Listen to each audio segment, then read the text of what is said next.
In this episode, we're talking Splinterlands. More specifically, the new player experience within Splinterlands.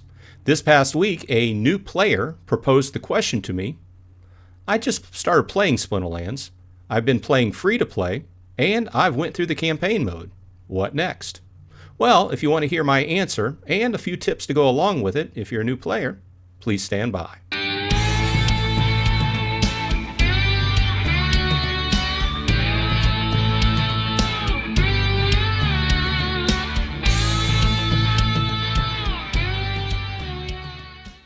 Hey, all you Splinterheads. Once again, welcome back. This is Bronze Dragon saying thanks for dropping by. As always, I do appreciate the time you spend with me. Please leave a like on the video if you like this kind of content, and please subscribe if you're not already subscribed, as I've found out that the greatest majority of people who watch my videos on a weekly basis just aren't subscribed. It would help me out, and I appreciate it. Okay, diving in. The impetus for this video is, I'll give her a shout out. Lady Sharon, new player in Splinterlands. So this last weekend, she started playing, and she started the usual way that Splinterlands has put into place with the free-to-play mode.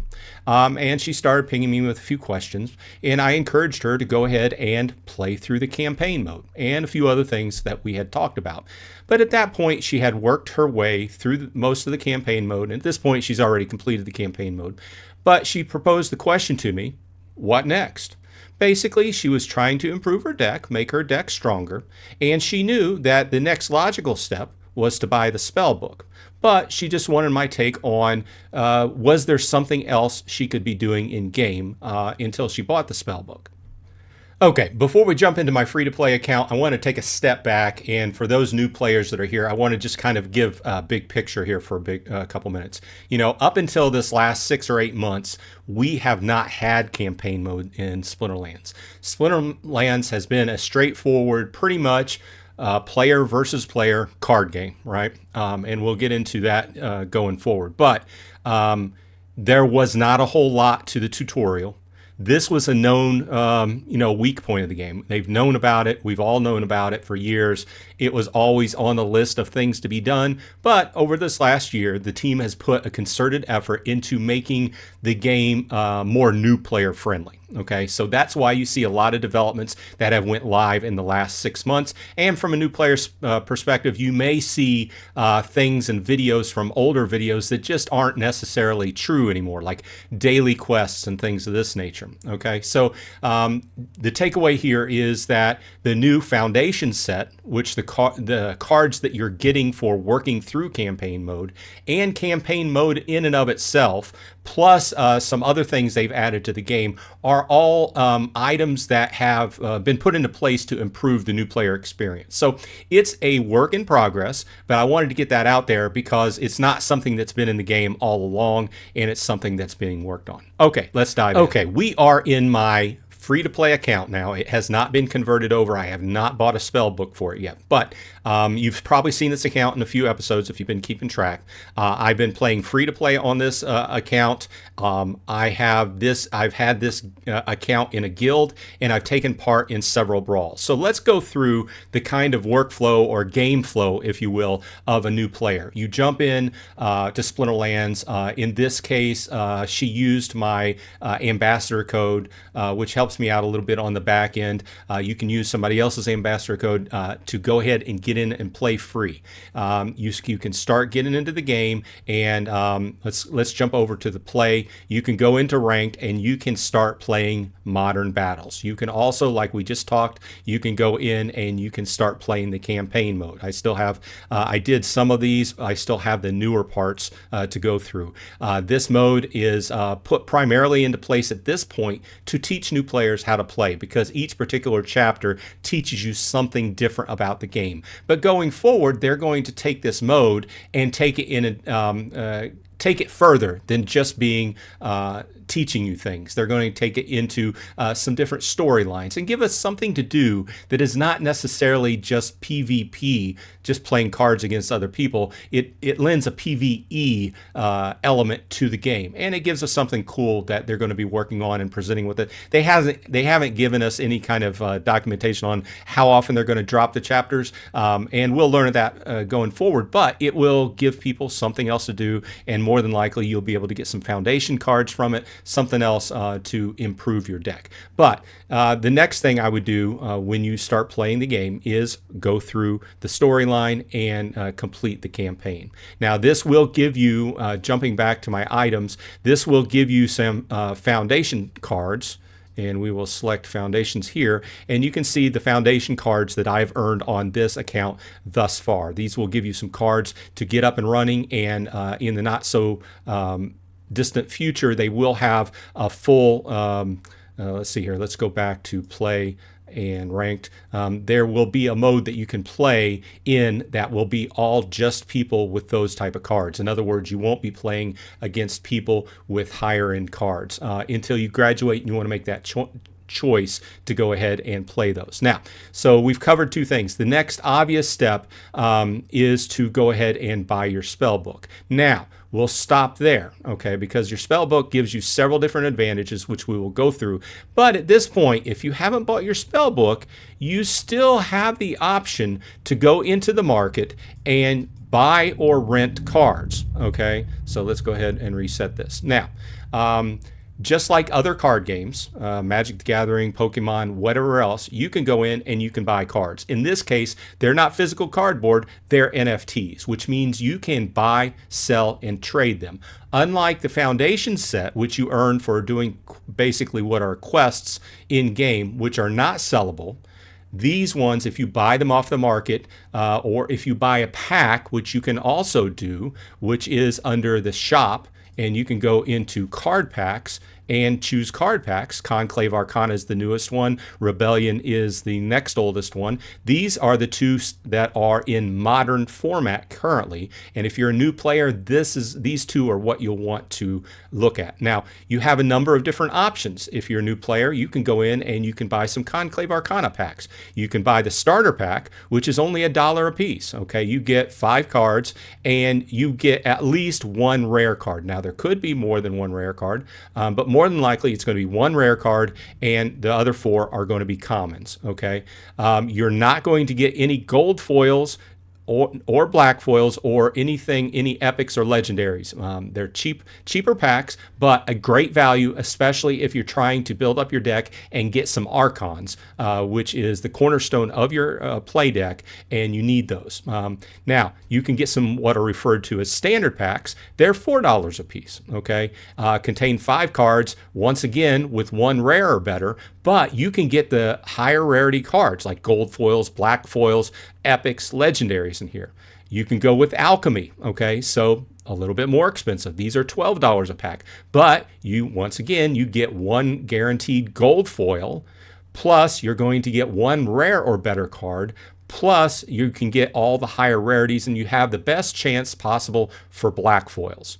And legendary, much the same, more expensive, $24 a pack, but you're guaranteed a legendary. So we're not going to dig in too deep, but I wanted to show you that there is the possibility that if you were just playing free to play and you just want to buy some packs, you could buy them. I would not buy packs unless I had the spellbook myself, okay? And we'll go into that in a minute. Now, you may say, well, how do I buy packs? I want to buy a few packs. Well, you come up here to the credits icon up at the top, and you click the plus. And you can go in here and you can use crypto if you want. More than likely, if you're a brand new player, you're coming from standard Web 2 gaming, you're not going to know really how to play with crypto. So the easiest way to go in with PayPal or Venmo, and you can put in, the minimum you can put in is $10, but you can go in with basically whatever you want over that, right? And buy yourself some packs. Or, this is the next real suggestion that I have, is you can go into the market and you can buy specific cards, or for much cheaper, you can rent those. You can go in, you can rent on a season basis, which is 2 weeks. Most seasons are about 2 weeks. So you can go in for just cents a day and rent cards. Or if you're the kind of person that doesn't like to rent, you can go in and buy cards. So I had mentioned that one of the best places to start with building your deck is with the Archons. You can go into the market, buy cards, and use your filter over here to the left. Which my head is in the way, so we will switch me over to here. And I can select Conclave Arcana, and then I can scroll down and select Archons. Now we can see here that we have standard foil, black foil, everything is up here as far as Archons. So I am only interested, I'm a new player, I'm just interested in regular foils, so I will just select the regular foil, and we see all the standard Archons here. You can go in and you can see that you can buy a Fife Bladestone for $1.60, or Gorgug the Endless, $1.44, or my favorite, Razzie Clank Trap, $1.78. So you can get one copy. So you can buy packs and rely upon your luck, or you can specifically go in and buy cards, and those are unlocked cards you're buying from somebody. You can use them for play down the road if you want to. There's lots of different things you can do with them. You can rent them out to somebody else. You can turn around and resell it and make a profit if you can. You can put them on land. There's a lot of different uses for these, but most new players are just going to be wanting to build their deck up and make it stronger. So you have the advantage here. So you can see that a Fife Bladestone is $1.60 for one copy. Now, if we go over to card rentals, we can see that if I just wanted to rent a Fife Bladestone, it's 0.0015, so less than a cent a day, right? So it would not be very expensive whatsoever to rent this card for a 2-week basis for a couple pennies, right? And you can use credits to rent. So you could very well come in here and you could just put your $10 or in here in credits or whatever you want to do, and just rent these out and use these on a weekly basis if you want. Like I said, the only minimum there is you have to rent them on a season by season basis. So I just wanted to point that out, that as you're taking your steps into the game, you can buy, you can rent, you can buy single cards, or you can buy packs and cross your fingers. Everybody likes to, hopefully get good luck on a pack. The whole thing behind packs is you could pull, you could spend $4 on a pack, and you could only pull like $2 or $3 worth of cards, or you could turn around and pull a $700 black foil. Who knows? Now, while we are on this topic, I want to point out 2 other websites that you will want to make a note of. The first one is Peak Monsters, and peakmonsters.com is another way that you can look and buy, sell, trade cards within Splinterlands. And it is preferred by a lot of people over just the standard market on the Splinterlands game. The other one, which I prefer, I like Peak Monsters, but I prefer Monster Market, and we will clear. I had just bought one of those cards for my account, but you can do the same thing. As long as you have your credits or your DEC or your SPS in Splinterlands in your account, you can come over here to monstermarket.io and you can buy cards. The takeaway here is that if you buy cards on monstermarket.io, they refund you a certain percentage in DEC, Dark Energy Crystals, which you can turn around and use that for other things. So it's like getting points cash back on your credit card. I wanted to mention those, worth looking into if you're new to the game. peakmonsters.com and monstermarket.io. Okay, so after you've played free-to-play for a while, you decide you like the game, then the next step is really going to be buy that spellbook. So you go ahead and click the Buy Spellbook button, and you have some different options here on how you're going to pay for it. So like I mentioned, if you put some credits in through PayPal, you can use credits. And once again, similarly, you can use PayPal or Venmo. If you are an old hand at crypto and you have some crypto somewhere that you can use, you can also use several different types of crypto to purchase it as well. So in my case, we are just going to go to PayPal. Okay, I made the payment. I skipped that whole part because it showed personal information. What's going to happen now is it's going to bring you to this screen after you pay your $10 for the Spellbook. It says you have unleashed the power of the Summoner's Spellbook and can take your place in history. But first, by what name shall we call you? Okay, so this account I had nicknamed Cursaw with a 1, which is, let me know in the comments below if you are a fan of Dragonlance literature, who Cursaw was.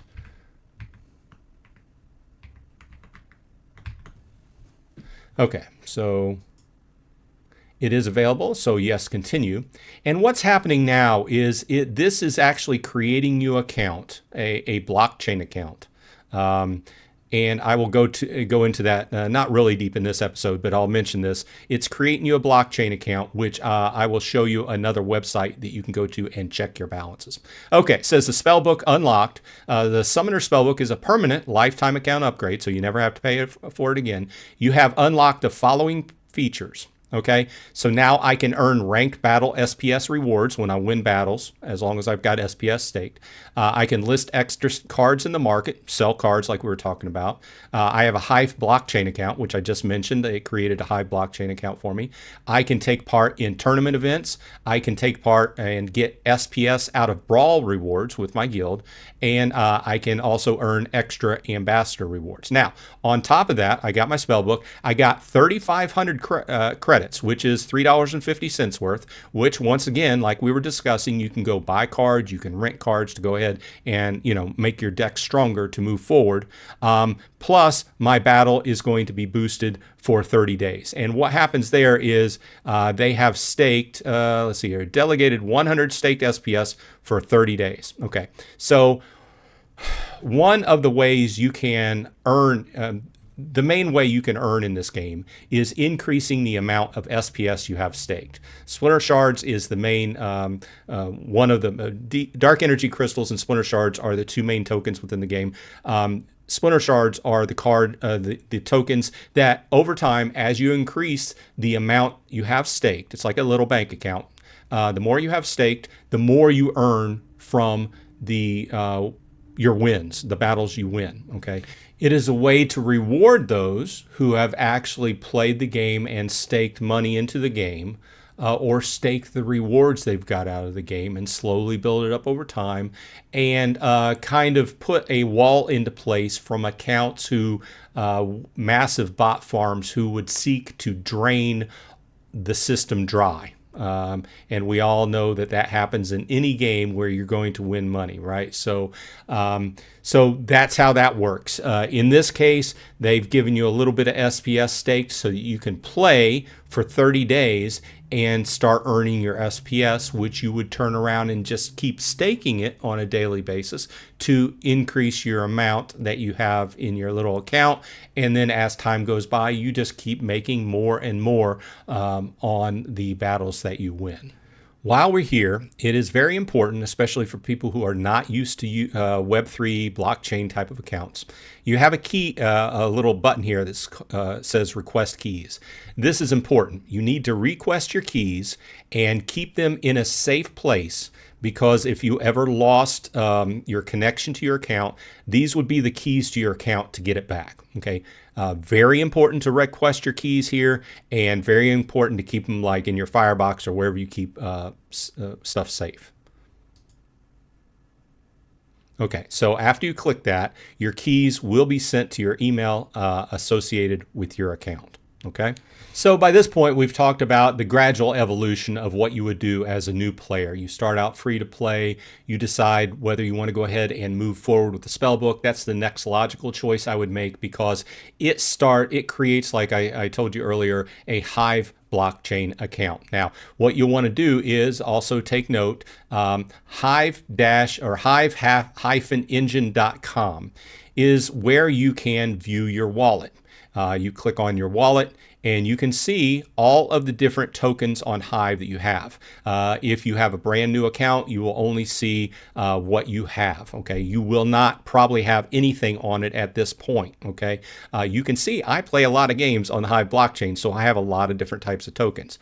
I wanted to mention this here for you to come back to after you've played the game for a while, because you can send Splinter Shards and Dark Energy Crystals over to your Hive Engine account and back and forth. And if you want to, sell, say for instance, you want to come in and buy a new card every week on your account, might want to sell a few SPS. You can transfer SPS over here and sell it. I would recommend just continuing to restake all your SPS. But there's a lot of things you can do here. I just wanted to mention it, that you can go ahead and transfer your tokens out of game over to Hive Engine, and there's lots of different tokens you can buy if you want to look into other games.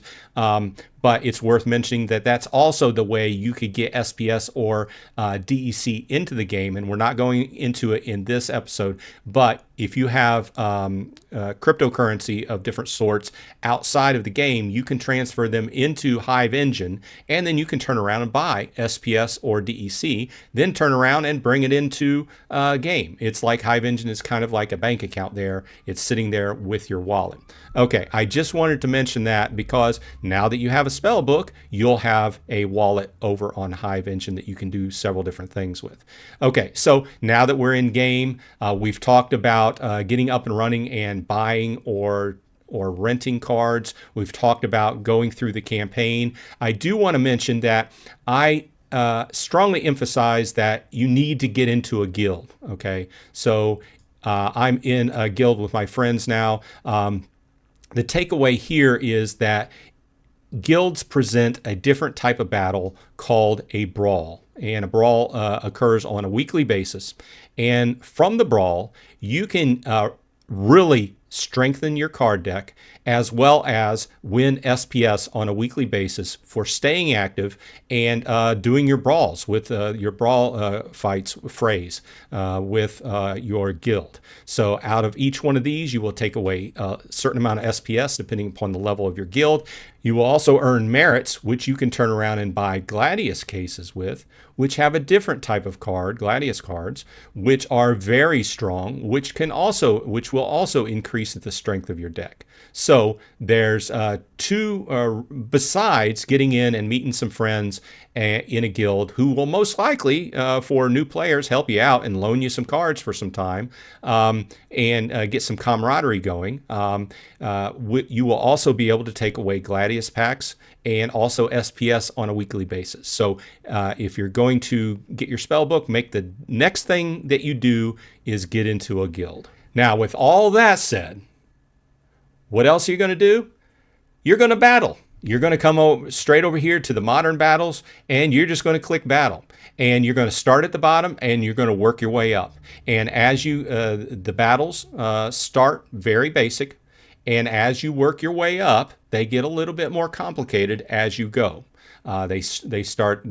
Obviously, new players, they start you out with easy, and as you work your rank up, then they throw more stuff at you as far as more complications, and you're going to have to level your cards up to be able to keep up with the other competition. Okay, but to go along with that, you earn more off of that. You get more glint, which we haven't even talked about yet, and you get more SPS per win. Speaking of glint, when you go ahead and you earn a match, you will get a certain amount of glint, and as you level up, you get more glint per win, and you can go into the shop. That's the last thing I want to talk about. As a new player, you're going to take your glint that you save up, and you're going to go in here in the shop, and I think the best thing to concentrate on is rarity draws, or once you get into a guild, start buying these merits and buying your Gladius cases, okay? Now, if you find yourself playing, you have some time off during the day and you're playing a bunch and you run through your energy, you can also buy some energy. So the chests I wouldn't really concentrate on as a new user.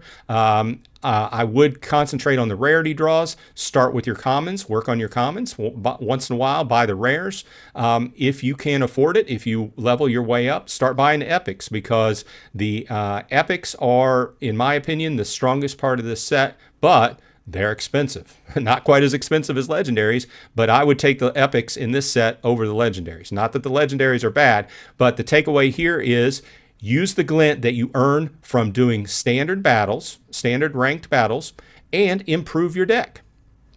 Okay, I know I threw a lot at you, but I felt that Lady Sharon's question was perfect for featuring on a video. So shout out to her. And once again, we have our weekly live stream at 11:30 on Saturdays, 11:30 Eastern time on Saturdays, where we talk Splinterlands for an hour. And she stopped by last week, so hopefully we'll talk to her again next week. So the more the merrier. Either way, I hope this helped out. Let me know if you have any other tips for new viewers in the show comments. Otherwise, this has been Bronze Dragon. I hope everyone on your side is happy and healthy. And hey, I'll see you in Splinterlands.